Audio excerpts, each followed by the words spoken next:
I'm Matt Mahler with MovieWeb. It's a pleasure to speak with you today. Thank you. Likewise.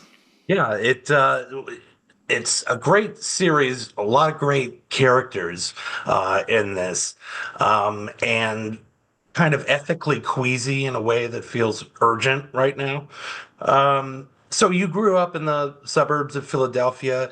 Had you heard about this? I mean, I imagine this was long after your time, but were you aware of it? And what did you sort of discover that was completely different than what you knew while making it? Yeah, so I was aware of it. The high school at the center of this story is really famous for Kobe Bryant going there. He went to high school, was like a mega star in high school, and went straight to the NBA. And then in 2010, they sort of became famous for this story. And I was in LA at that point, but I still heard about it. And so when the company Unrealistic Ideas is who produced it, this amazing team, and they came to me and were like, "Have you heard of this?" And I had, and it was like just something that was both interesting because I knew the area pretty well, but also just like the subject matter and the sort of like suburban scandal, privacy issues. It was really fascinating to me. And I think my favorite kind of documentaries, especially like from a director's point of view, are ones where you sort of know what the story is, like what's been reported. And then once you start digging in, like the story is way different than you thought, right? And that happened here, right? So people kind of know about Blake Robbins. He was the one sort of at the center of this media firestorm. But, there were 400 images captured of Blake Robbins, and overall there were tens of thousands of images of, other students. And so that was just fascinating to sort of like, we went down the rabbit hole essentially. And there were other victims of this, and we started talking to more and more of them, some who are public, some who are not, and now wanted to, we talked to a student who had originally been a student doe, and now he wanted to tell his story, Karan Williams. And, he in some ways became the sort of like emotional center of the series in a way. And so that kind of like experience of going down the rabbit hole and discovering new things, because this is a story that I think probably people locally thought they knew, and I think they'll see it in a completely different way, even if they, felt like they knew the story really well. Great. You mentioned Quran. I think he chose not to sign an NDA at the time. They would have given him 10,000 for that. So now he's able to tell it. He, like you said, the emotional center, he was very affected by this. Why do you think, I mean, maybe even more so emotionally than other people you interview, why do Mm. you think that was, and how do you explore that in the doc? Yeah. I, Part of what we're, I think, exploring in this documentary is um, how the high school years are this really formative time. We talk a lot about sort of like high school archetypes. So you think about the yearbook, it's like most likely to succeed, class clown, that kind of stuff. Who's the skater, who's the jock? And what happens is that in high school, part of the sort of like social structure and like learning to survive socially is that you get put in these boxes, right? Of your archetype. And we're sort of playing with that because archetypes can be useful, but they can be really harmful too.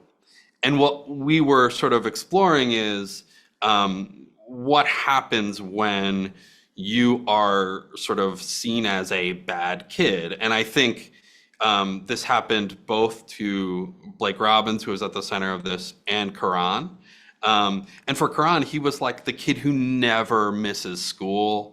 He was an honors student, but he was also an African American student who was in honors classes where there was no one that looked like him, right? And so that experience of being a kid who's like trying so hard and like doing all the right things, and to still have this experience of sort of being thought of as a bad kid. And, that was how he experienced the surveillance.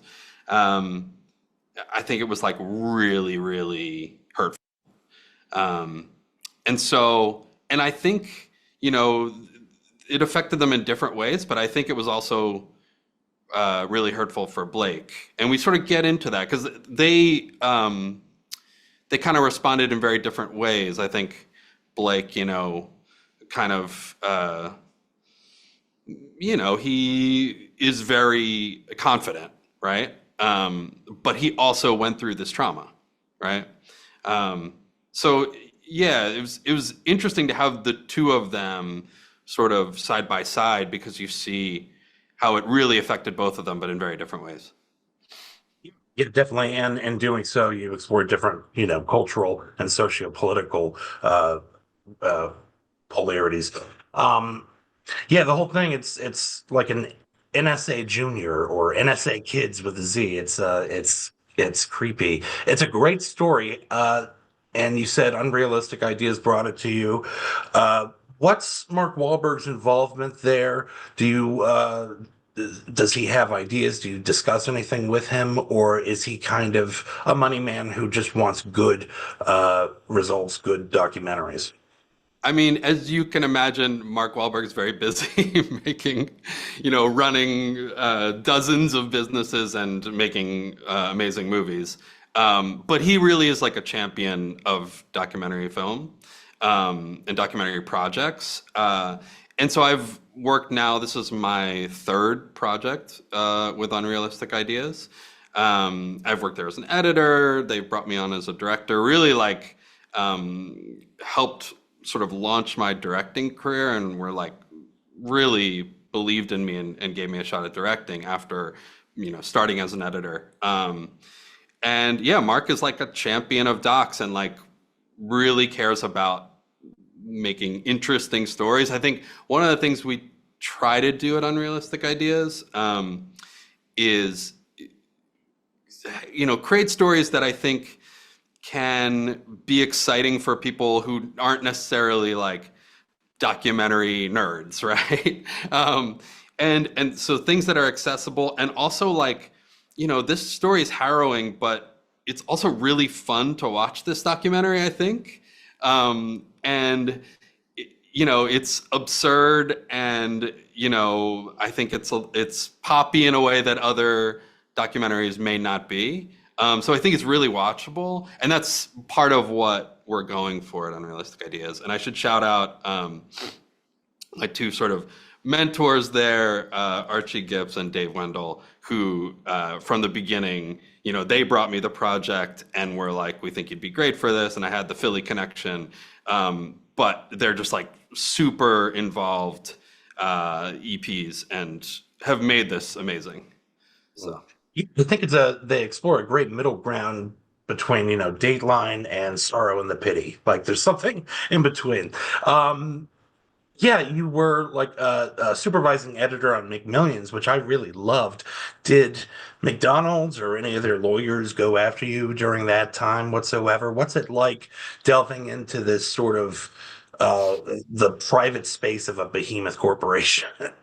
Yeah, that's really interesting. So in that one, McDonald's got on board, and actually Mark helped get McDonald's on board.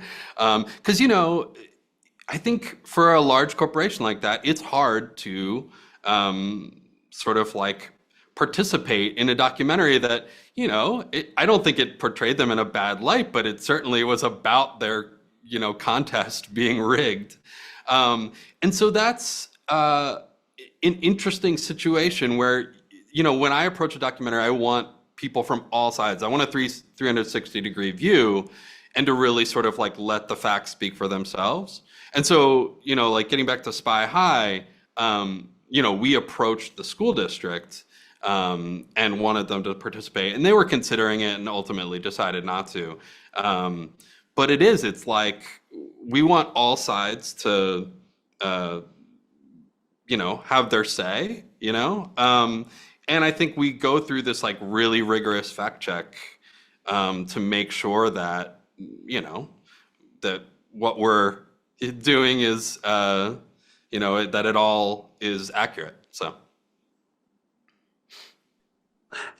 What do you do when you feel like people are putting on a front at all? I mean, that becomes Mm. part of it in many ways, but like a lot of times Blake speaks, it feels rehearsed, something you show actually when he asks Siri for information about a senator. But also at the beginning, the way he speaks is kind of acting in a way. What do you do in those situations?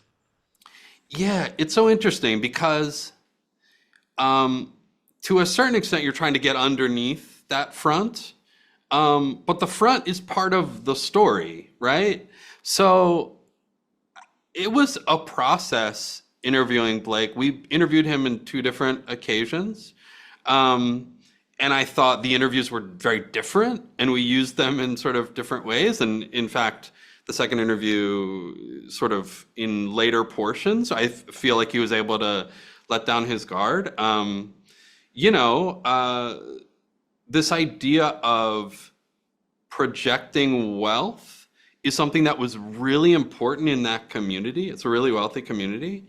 Um, and so, yeah, that's part of, like, I think his identity. And as we get into sort of later on, like, some of that is sort of a facade. He talks about the Instagram uh, sort of like projection, right? Which I think we all do, and it's super relatable. Um, but his situation is so unique, right? And so, yeah, just interviewing him, it was about sort of digging down beneath some of that front, but also just like it's it's really strange to be the center of attention as he was as a 15-year-old, and also it's really strange to be like the center of a documentary. Um, and I think that's very relatable, in a lot of ways.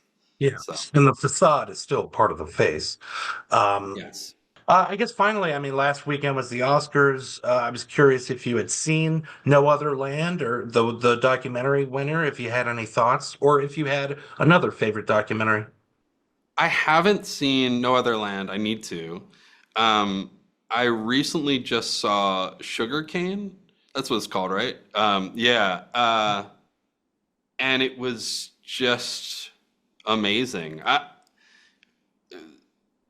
I'm really interested in sort of like generational stories, and just like and also like how do you capture intimacy in documentary? And yeah, I just thought that was like incredibly powerful. Um, and you know, I try as much as I can to go into um, movies, series like completely blind. And I had I was like, oh, is this about like the sugar industry? I had no idea. And it was like so powerful to not know what it was about and then to sort of see these moments unfold and to understand the really complex like journey people were going through tackling this generational trauma. Yeah. Felt a similar way with Spy High. You go into it and it just unfolds in ways you're not expecting. Well, thank you so much for discussing it. I appreciate it. I hope you Thank have a you. great time at South by. Thank you. I appreciate it. Absolutely. Take care.